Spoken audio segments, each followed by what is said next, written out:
बोलो जयकारा बोल मेरे श्री गुरु महाराज की जय। सभी गुरुमुख प्रेमियों से सप्रेम जय सच्चिदानंद। एक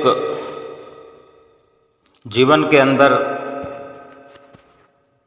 हर किसी के जो आज लगन लगी होती है, दुनिया में आकर के इंसान बहुत कुछ पाना चाहता है। छोटे छोटे बच्चे भी लगन लगाए होते हैं। बचपन में इच्छा होती कि ढेर सारे खिलौने हों। एक खिलौना मिलता है, थोड़ी देर खेलते हैं, फिर दूसरा खिलौना चाहिए, उससे ऊब जाते हैं। किसी काम की चीज़ को भी खिलौना बना लेते हैं। माता के पास हों तो माता बच्चे की जो भी सामान से काम करती है, रसोई का काम हो, कुछ भी उठा करके वो उनसे खेलने लग जाते हैं। उनको कुछ न कुछ नया थोड़ी देर में खेलने के लिए चाहिए। ये खिलौने के स्तर की बात है, बचपन की बात है। पिता के साथ बैठते हैं तो पिता के सामानों को हाथ लगाते हैं, और कोई कंप्यूटर पर कार्य कर रहा है पिता, तो बच्चा कंप्यूटर में हाथ मारता है, कीबोर्ड पर हाथ लगाता है, और वो माउस क्या कहते हैं, कंप्यूटर चलाने के लिए हाथ में रहता है, उसको उठा लेते हैं। उठा लेंगे, हर चीज़ को उठा लेते हैं, बच्चे मुंह में डालते हैं, थोड़ी देर में छोड़ देंगे, फिर कोई और वस्तु उठा लेंगे, पेन उठा लेंगे, किताब फाड़ देंगे। बल्कि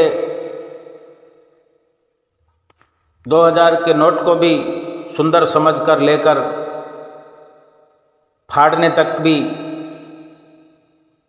वो अपनी खेल कूद में शामिल कर लेते हैं। नफ़ा नुकसान नहीं पता उनको, लेकिन कुछ अधिक से अधिक बड़े होते हैं बच्चे तो बहुत सारे शौक़ हो जाते हैं, बड़े शौक़ लग जाते हैं कि ये मिल जाए वो मिल जाए। साइकिल चलाते हैं, फिर बाइक का शौक़ लग जाता है, कार का शौक़ लग जाता है, फिर ये सब पुराने भी हो जाते हैं, फिर नई की डिमांड। यानी इस प्रकार एक इंसान के, इस जीव के मस्तिष्क में एक होड़ लगी रहती है कि मैं अधिक से अधिक आगे बढ़ता चला जाऊं।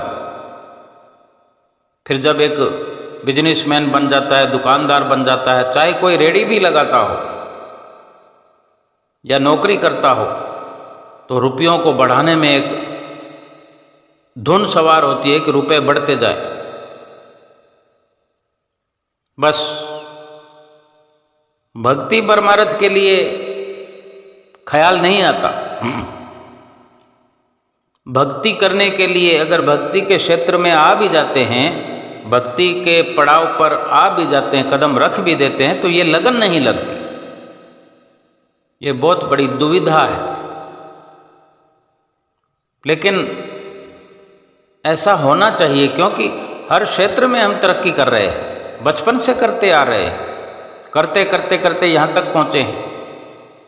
और जो इंसान लाखों कमा लेता है, करोड़ों कमा लेता है, फिर भी भक्ति के क्षेत्र में भक्ति को बढ़ाने के लिए नहीं सोचता।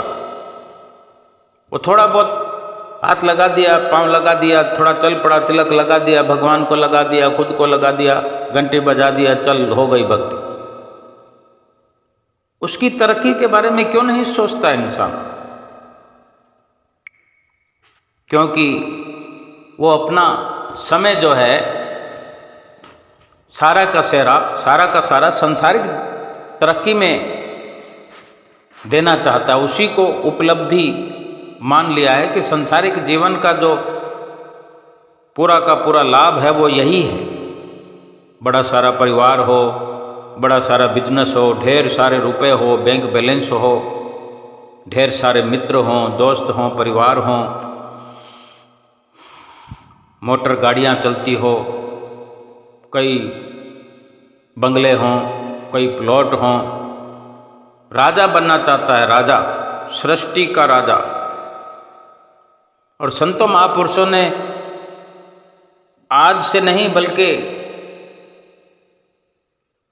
शुरुआती दौर से, जब से जीवन बना तब से वचन फरमा दिए ग्रंथों में, शास्त्रों में सार लिखा हुआ जीवन का कि सगल सृष्टि को राजा दुखिया, नाम जपत होवे सुखिया।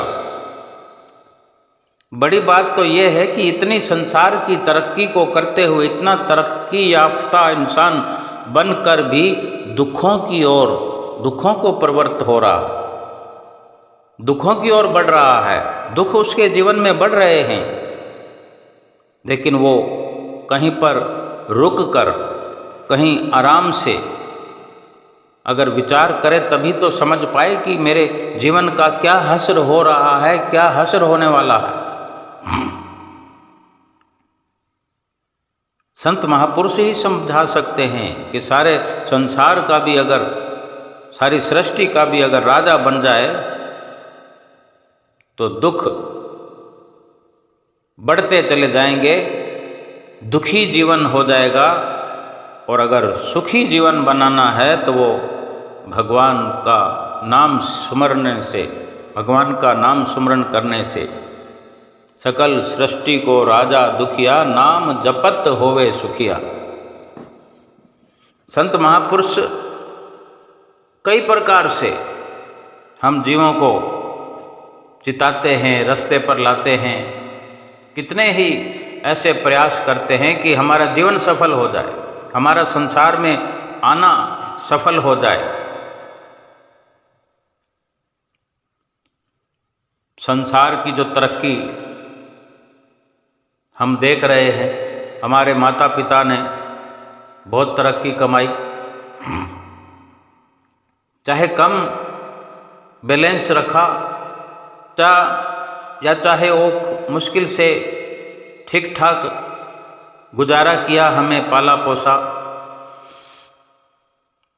लेकिन उनकी तरक्की या कमी पेशी यहाँ की सांसारिक स्तर की उनके संसार को छोड़कर जाने को प्रभावित तो नहीं कर सकी। भाई वो अधिक तरक्की नहीं कर पाए तो इस कारण से उनका जाना इस संसार से प्रभावित हुआ हो, उनको जाने ना दिया गया हो, या वो जा नहीं पा रहे हों कि बहुत सारा रुपया कमाता है वही इस दुनिया से जाता है, या बहुत सारा रुपया कमाने वाला यहाँ से जाता नहीं, कुछ भी असर नहीं पड़ता। जैसा भी जीवन हमने व्यतीत कर लिया, संसार से जाने का जो समय है वो निश्चित है और हर हाल में जाना ही जाना है। ना तो कोई उसे रोक सकता है, ना ही उसको कोई समय से पहले, वक्त से पहले जाने के लिए मजबूर कर सकता है। ना कोई नेकी है, ना कोई गिला शिकवा है। संसारिक स्तर पर बात है ये। अगर संसार की तरक्की ज़्यादा कर ली है तो उसकी नेकी क्या होनी है। संसार में किसी को हमने मदद कर दी तो वो एक बार, दो बार, चार बार कह देगा, थोड़ा कह देगा, ज़्यादा कह देगा, बहुत बढ़िया इंसान था। बहुत बढ़िया इंसान कौन था? उसने जो अपना नाम रखा हुआ है उस नाम से संबोधन करेगा। लेकिन संसार से गया कौन? जो नाम रखा हुआ था वो शरीर का था, वो शरीर तो इधर ही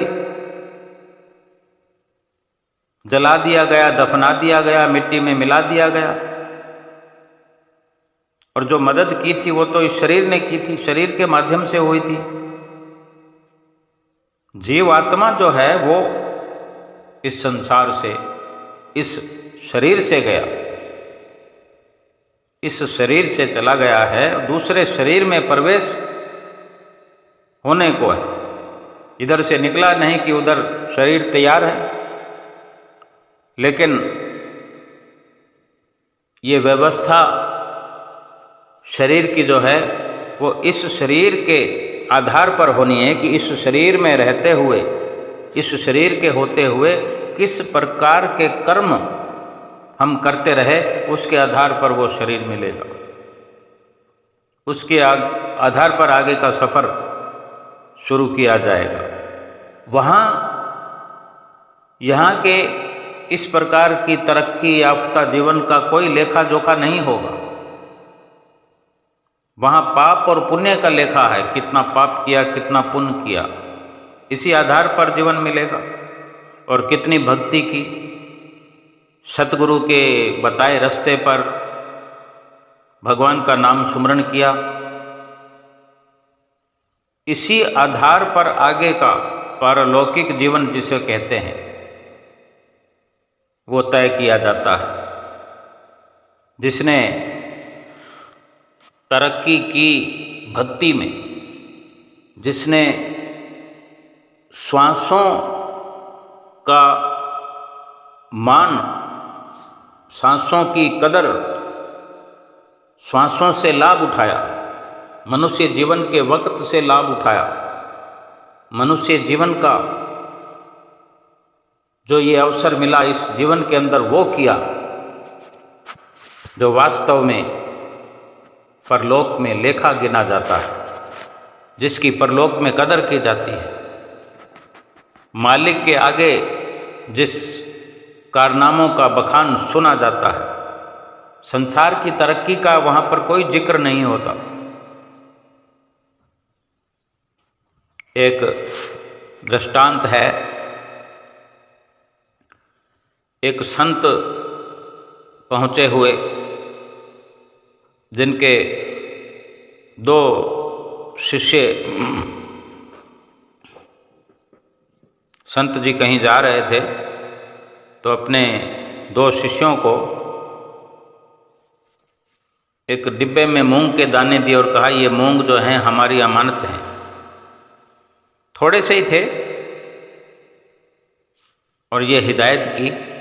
अब चाहे ये भी कह सकते हैं कि सतगुरु जो थे अपने शिष्यों की परीक्षा ले रहे थे या उन्हें कुछ समझाना चाह रहे थे। परीक्षा लेते हैं तो समझाते भी हैं। संत महापुरुषों की शरण में अगर हम पहुंचते हैं तो हमें एकदम परिपक्व बनाना, एकदम खरा बनाना, कसौटी पर तैयार करना, यही संतों महापुरुषों का परोपकारिक जीवन हुआ करता है। तो सतगुरु जी ने अपने शिष्यों को वो मूंग के जो दाने दो डिब्बियों में रख कर दिए और कहा कि ये हमारी अमानत है, दोनों डिब्बियाँ इसमें मूंग के दाने हैं। ये ध्यान रखना कि ये सड़ गल नहीं जाएं, ये नष्ट नहीं हो जाएं, बल्कि ये फलें फूलें बड़े चढ़ें, ध्यान रखना। किस प्रकार इसकी तरक्की करते हो इनकी, और 2 साल बाद जब हम वापस आएंगे तो हमें हमारी अमानत लौटा देना। अब संत जी तो तीर्थ यात्रा के लिए चले गए, तो एक शिष्य ने क्या किया, श्रद्धा भावना बहुत होने पर भी अगर युक्ति समझ में नहीं आती या सत्संगत का ठीक से लाभ नहीं उठा पाते तो वो हमारे कर्म क्षेत्र में प्रदर्शन होता हुआ दिखाई दे जाता है। तो एक शिष्य ने तो वो मूंग की जो डिब्बिया थी उसको पूजा के स्थान पर रखा। बड़ा सुंदर भाव उसका, बड़ी श्रद्धा रखने वाला और पूजा पाठ करता था। तो पूजा वाली जगह पर ही रख दिया उस मूंग वाली डिब्बी को कि भाई सतगुरु ने दिया है, इसकी रोज अगरबत्ती करनी है।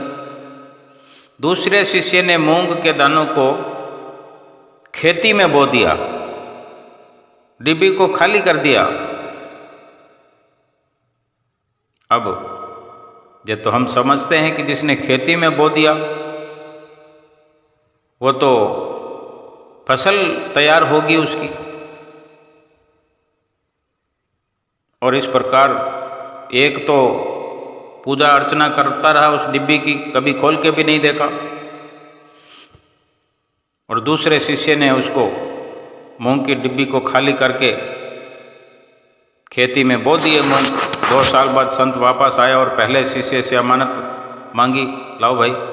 तो अपने घर से डिब्बी उठा लाया, संत जी को पकड़ाते हुए बोला, लो गुरुजी, आपकी अमानत को मैंने प्राणों से भी ज़्यादा संभाल के रखा हुआ है। बस यूं समझो कि मैंने इसे पालने में झुलाया है, इसकी आरती उतारी है, इसकी पूजा की है, अर्चना की है, वंदना की है।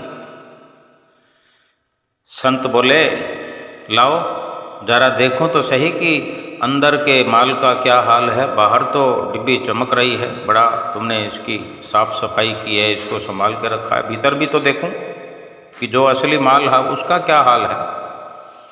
संत जी ने डिब्बी का ढक्कन खोल कर देखा तो मूंग में घुन लगे पड़े।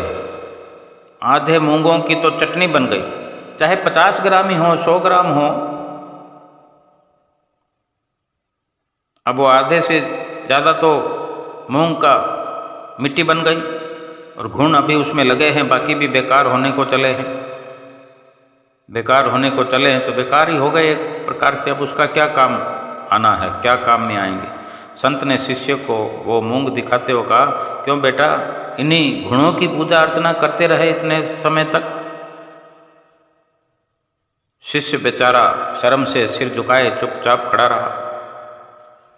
भाई तुम्हें मूंग संभालने के दिए थे, इनको बढ़ाने चढ़ाने के लिए दिए थे, तरक्की करने के लिए दिए थे, तुमने तो आधे कर दिए, आधे से भी आधे कर दिए और बाकी खत्म होने की कगार पर है। यानी खत्म कर दिया तुमने इनको। फिर दूसरे शिष्य को बुलवाकर उसे कहा, भाई अब तुम भी हमारी अमानत लाओ। तो थोड़ी देर में दूसरा शिष्य मूंग लाद कर आया, यानी ढोकर, बैलगाड़ी में ढोकर आया और संत के सामने रखकर हाथ जोड़कर बोला, ये लीजिए महाराज आपकी अमानत। संत बड़े प्रसन्न हुए और उससे आशीर्वाद देते हुए बोला, बेटा तुम्हारी परीक्षा के लिए मैंने ये सब किया था। मैं तुम्हें वर्षों से जो सत्संग सुना रहा हूँ उसको यदि तुम आचरण में नहीं लाओगे, अनुभव में नहीं उतारोगे तो उसका भी हाल इस डिब्बे में पड़े मूंग जैसा हो जाएगा।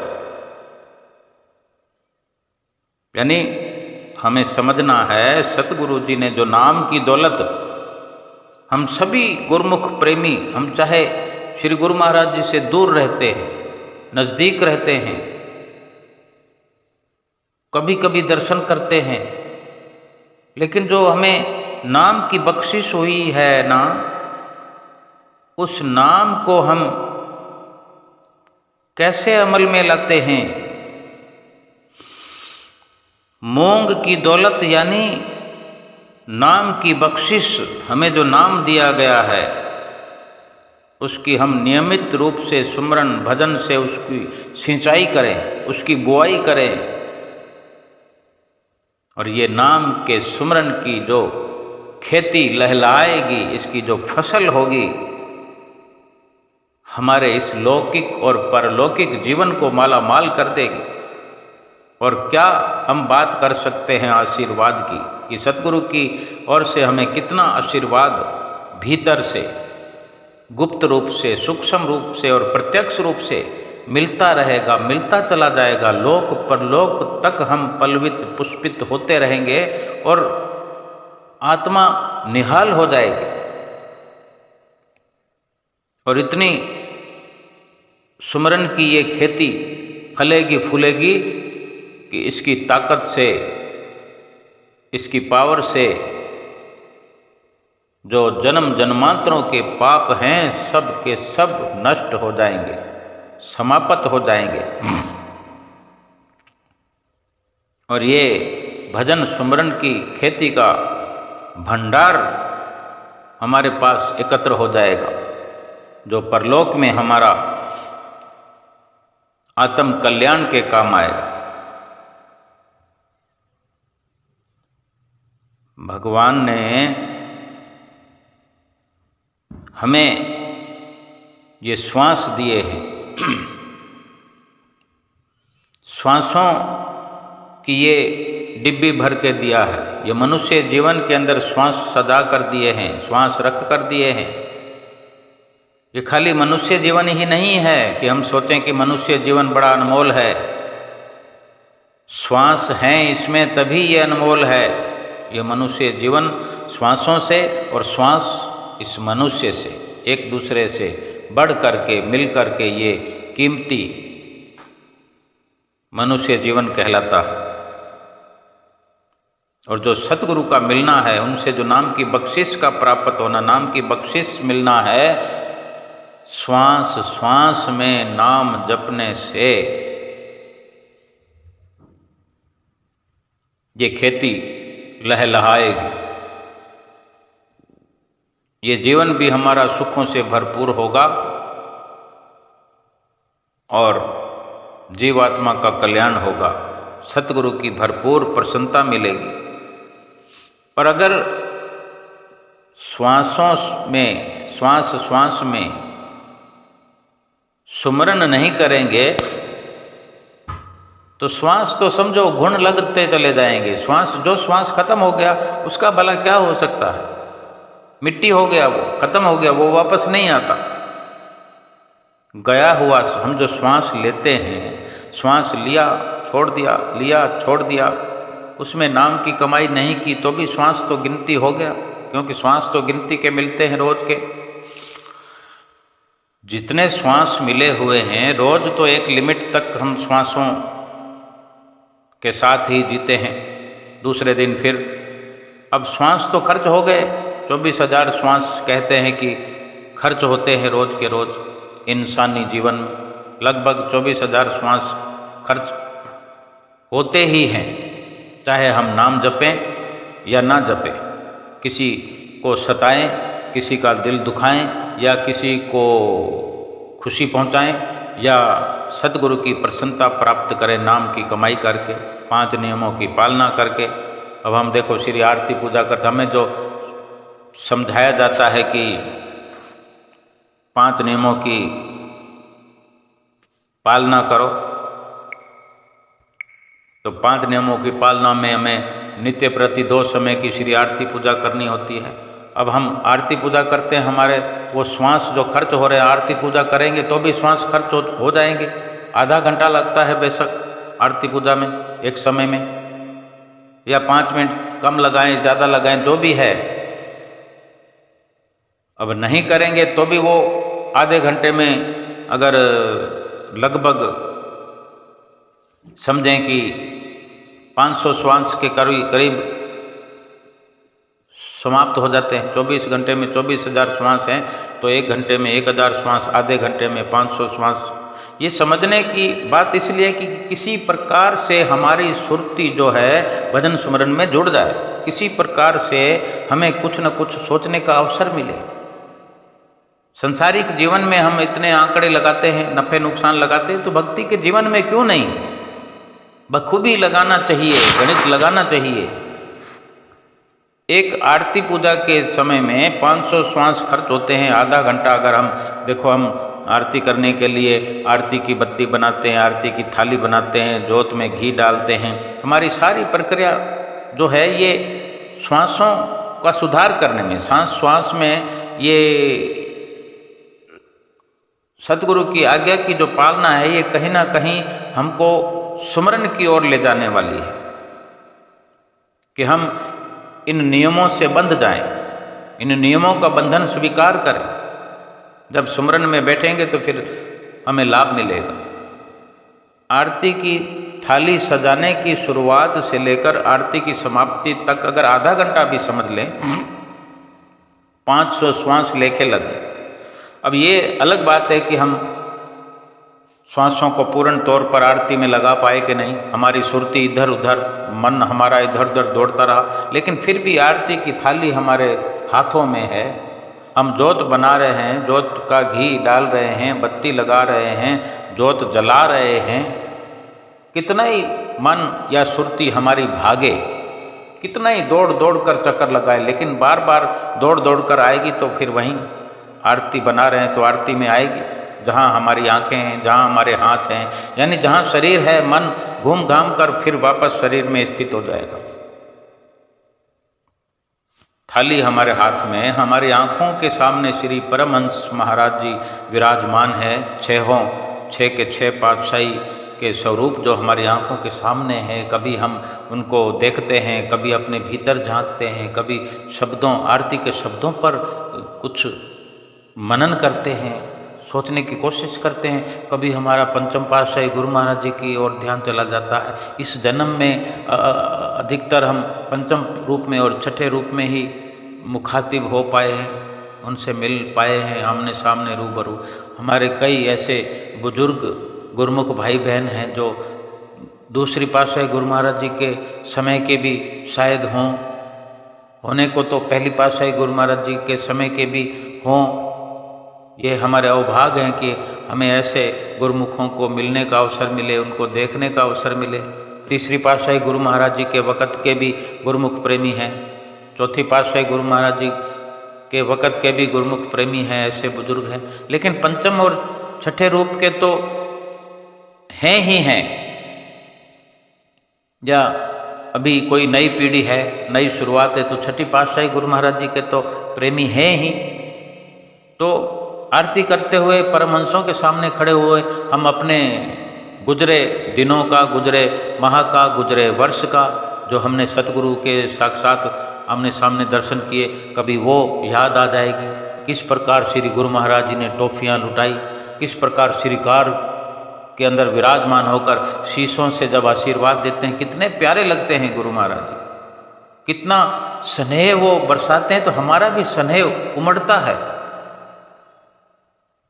भीड़ होती है श्रीकार के चलते वक्त, वहाँ पर कितनी भीड़ होती है, कितना टक्कर या चोट लगने का खतरा होता है। हम अपना आपा खो देते हैं, अपने आप की शुद्ध बुद्ध भूल जाते हैं और कार की ओर लपकते हैं। ये सब क्या है? ये श्वासों को लेखे लगा रहे हैं। जब जब हम अपने आप को भूलते हैं, तब तब परमात्मा से, सतगुरु से, भगवान से प्रेम बढ़ता है।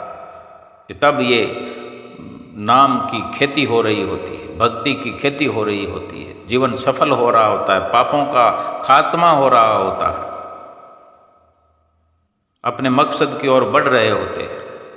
आरती करते टाइम वो सब याद आ जाता है। यानी अगर समय दिया जाएगा तो ये सारी प्रक्रियाओं से गुजरना ही होता है। फिर भी जिस जिस वक़्त, जिस जिस श्वास में सुरती हटती है, तो चलो ठीक है, 500 श्वास हम गिनते हैं एक आरती के लिए, और अगर 500 नहीं तो 250 श्वास लेखे लग गए, और भी ज़्यादा सुरती उलझन में 100 श्वास लेखे में लग जाएंगे। 100 श्वास लेखे में लगना कोई कम बात नहीं है, लेकिन पूरे का पूरा लाभ उठाना एक अलग बात है। जीवन तो पूरा लाभ उठाने के लिए मिला है, लेकिन आज 100 श्वासों का लाभ होता है एक आरती में, 100 का दूसरी आरती में। फिर सुमरन का अलग हिसाब है। सुमरन भी अगर 2 घंटे बताते हैं तो 2 घंटों में 2000 श्वास चलते हैं। 2000 श्वास अगर सुमरन में लगाए जाते हैं, तो ऐसे ही तो महापुरुषों ने नहीं वर्णन किया है कि सगल सृष्टि को राजा दुखिया, नाम जपत होवे सुखिया। अगर नाम सुमरन के लिए, नाम जपने के लिए हम इतने ढेर सारे श्वास खर्च करते हैं, तो सुखी कैसे नहीं होंगे? जीवन सुखी क्यों नहीं होगा? ये लोक सुखी क्यों नहीं होगा? पर लोक सुहेला क्यों नहीं होगा? आत्मा का कल्याण क्यों नहीं होगा? जब सारी प्रक्रिया हमने कल्याणकारी अपना रखी है, कल्याणकारी जीवन बना रखा है। कल्याणकारी जीवन बनाने के लिए, आत्मा का कल्याण करने के लिए हम रात और दिन अगर लगे हुए हैं, इसी प्रकार इन नियमों की पालना में जीवन का सार है। सारे दिन में काम कार्य करना है, काम काज करना है, सब कुछ संभालना है, लेकिन असल जो 84 लाख योनियों से मुक्ति का प्राप्त करना है, वो तो इसी में है। संतों महापुरुषों की रहनुमाई से जो ऐसा भक्ति वाला जीवन अपनाया जाएगा, बनाया जाएगा, आत्मा की 84 लाख योनियों से मुक्ति तो इसी से होनी है। तो इसको तरक्की के रास्ते में ले जाने के लिए कोई दुविधा नहीं है, मुश्किल कुछ भी नहीं है कि हमें कितने श्वास मिले हैं। हम देखें, अगर 24,000 श्वास रोज के खर्च होते हैं, कितने दिनों से हम जी रहे हैं, कितने महीनों से, कितने सालों से। कभी हमने सोचा कि एक महीने में कितने श्वास हम खर्च कर देते हैं? 24,000 एक दिन के हैं तो लाखों श्वास महीने में हो जाएंगे। 10 दिन में 2.5 लाख श्वास हो गए लगभग, और महीने में 7.5 लाख श्वास हो गए लगभग, 7.25 7.5 लाख श्वास। ये तो हम बात करते करते हिसाब लगा सकते हैं। और फिर साल में कितने हो जाएंगे? करोड़ों में हो जाएंगे। हमने वास्तविकता को अगर समझना है तो जितने भी श्वास दिए हैं हमने इनको बढ़ा करके जाना है। अगर भजन सुमरन में करेंगे तो श्वास हमारे जमा होते चले जाएंगे, क्योंकि हम लाभ कमा लिया। अगर हम दुकान पर बिजनेस करने जाते हैं या हमने कोई दुकान लगा रखी है, रेडी भी लगा रखी है, हल्के से हल्का काम कर रखा है, अगर हमने 2,000 रुपये के सेव लगा रखे हैं रेडी पर, तो हमने 2,000 के सेव तो इसलिए लगाए थे कि शाम को हम 3,000 रुपये कर लें। इसलिए नहीं लगाया कि हम 1,500 रुपये घर लेकर आएँ और सेव भी खराब कर दें, सेव भी ख़त्म कर दें और 1,500 लेके आए तो 500 रुपये का वो दिवालिया कैसे हम पूरा करेंगे? कल फिर सेव लगाने हैं। हमारा काम यही है।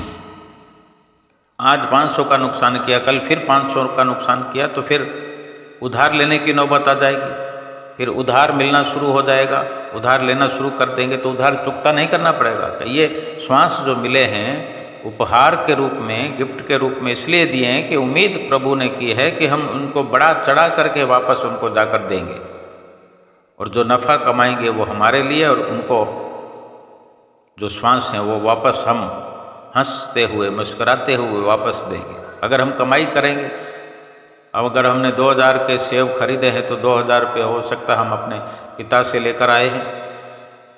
अगर हम 2,000 के 3,000 कर लेते हैं तो हम 3 दिन में 6,000 रुपये, 2 के 3 करते हैं तो 3 दिन में हम 9,000 कर लेंगे। 6,000 रुपये हम पिताजी को वापस दे देंगे, 3,000 हमारे पास फिर रहेंगे। तो हम तो ये उनका भी चुकत कर दिया और हमारे पास पर्याप्त मात्रा में हो गए, कमाई चालू रहेगी। फिर उसमें से खर्चा भी करते रहेंगे, सब कुछ करेंगे।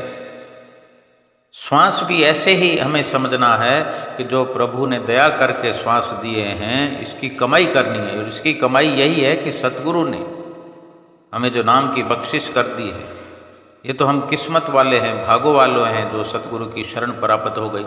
किसी को 10 साल की उम्र में, किसी को 20 साल की उम्र में, किसी को साल भर की उम्र में नाम मिल जाता है, किसी को गर्भ में मिल जाता है। अगर गर्भवती महिला को नाम उपदेश मिलता है तो उसके शिशु को गर्भ में ही सतगुरु की दया प्राप्त हो जाती है। उसका कर्तव्य है कि उस शिशु के आने पर फिर उस कार्रवाई को दोबारा दोहराया जाए,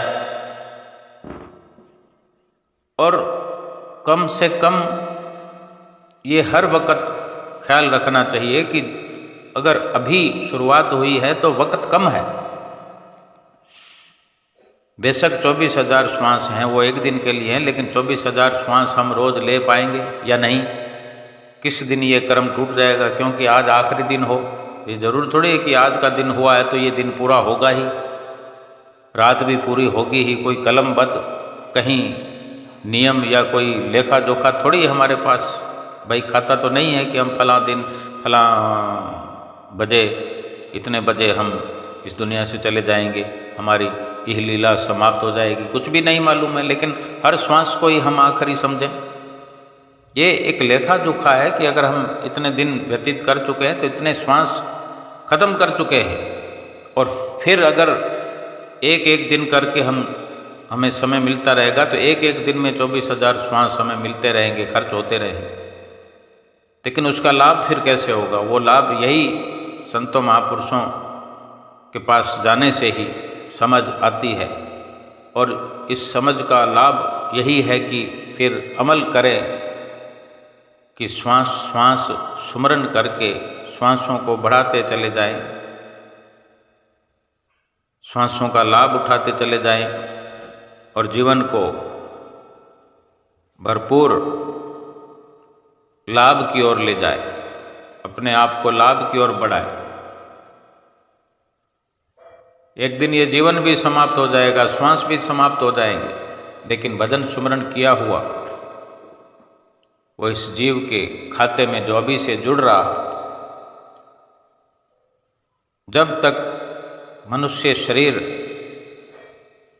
मिला है, जब तक है इस दुनिया के अंदर, भजन सुमरन का लाभ मिलता रहेगा।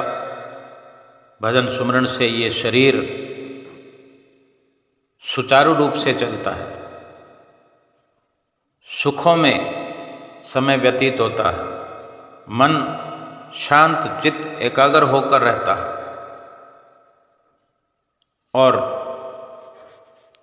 शरीर के चले जाने पर जीवात्मा सदा सदा के लिए खुशहाल हो जाती है। जीवात्मा परमात्मा के नज़दीक पहुंच जाती है और यही प्रक्रिया अपनाते हुए जब पूरा पूरा लाभ श्वासों का हम उठाने लगते हैं, 24 के 24 घंटे भगवान और भगवान के नाम से जुड़कर रहते हैं, तो आत्मा का परमात्मा से मिलन हो जाता है, जन्म मरण से छुट्टी हो जाती है, छुटकारा हो जाता है और इतना सुख संभाले नहीं संभलता। और इतना सुख के भंडार से जो जुड़ाव हो जाता है, मिलन हो जाता है, अपना आपा समाप्त हो जाता है, अपना अस्तित्व मिट जाता है और प्रभु परमेश्वर के साथ मिलन हो जाता है। यही मनुष्य जीवन का असली मकसद है और यही लक्ष्य है जीवन का। अगर हमें समझ आ जाए, नाम सतगुरु ने बख्शिश कर दिया, नाम जपने का तरीका बता दिया कि किस प्रकार से 5 नियमों की पालना के साथ 2 घंटे भजन सुमरन रोज करना है, नित्य करना है।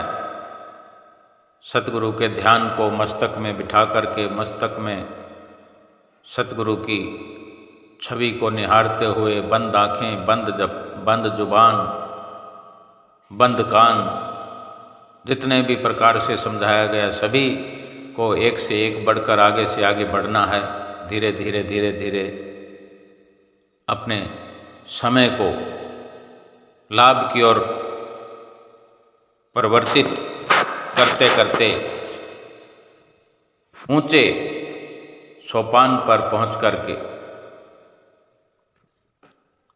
इस मनुष्य जीवन के उच्चतम लक्ष्य को प्राप्त करना है और अपने सतगुरुदेव महाराज जी की प्रसन्नता का पात्र बनना है। हमेशा सतगुरु ने हमारे लिए ही